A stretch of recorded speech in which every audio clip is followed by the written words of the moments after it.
Go. Okay, we're going to go over with the boys 5 parts of pitching, and we're really going to stress fundamentals.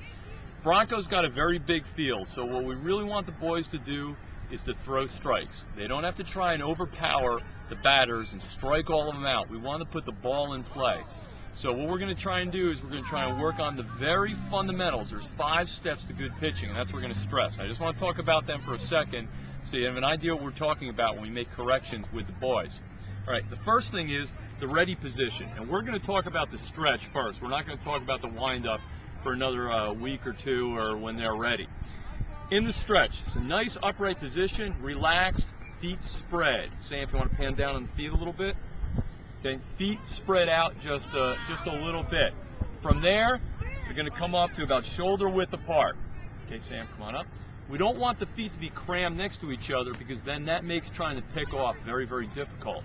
So, first position is just shoulder pointed towards home plate, up and together. What we don't want the boys to do is we don't want them to do this. A lot of boys like to do this, and over the course of a few innings, it's going to tire them out, bending over and standing up the whole time. The other thing is we want them to hold the ball in their hand the whole time. If they do have to pick a runner off quickly, we don't want them to have to reach in, get the ball, and then throw it. So, first step, feet apart, glove into the chest, feet about shoulder width apart. Some boys like to keep the glove low, some high, whatever's most comfortable. The second step then is the knee lift. The knee should come up about parallel to the ground. Not low and not high, which would make them crunch and bend over. One of the big problems with with boys is they lift their knee up and they do this. They point it back towards second base. What happens is when they go to throw, they open it back up and their hips open up way too soon. So what we're working towards is we're working towards the knee coming up, shoulder still square or pointed to the plate, and then they're going to go into our third motion. Our third motion is the step towards home. So, first, second step to the pitch, knee is up. Now the third step, arms separate at the same time. Arm separate, and the body starts to go into our drop at this point. Big problem with a lot of boys is they'll separate their back arm, but not their front arm. So, we want the arms to separate at the same time, and we want to keep on a nice line still to home plate, pointing towards home. So they're going to separate as they throw. Now, when they step, and Sam, I'm going to ask you to pan down for this, knee comes up, they're going to step towards home plate.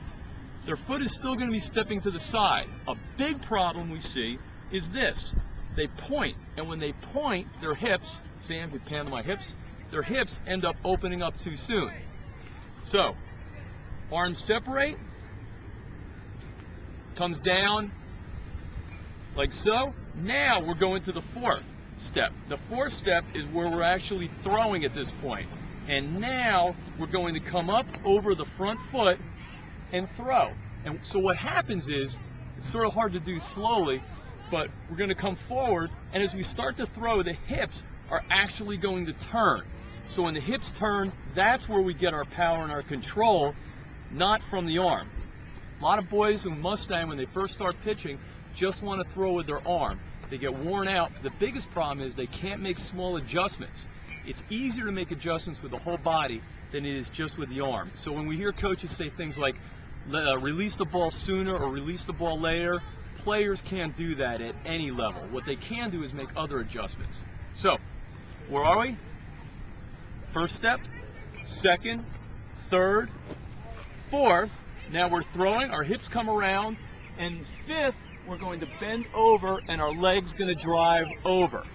What we don't want to see is people bend over at the waist and the leg stay low. Instead, we want to see them throw and the leg come up and over. So, done right, it should look a little bit like this. Shoulder pointed, up, and then they're ready to field at that point.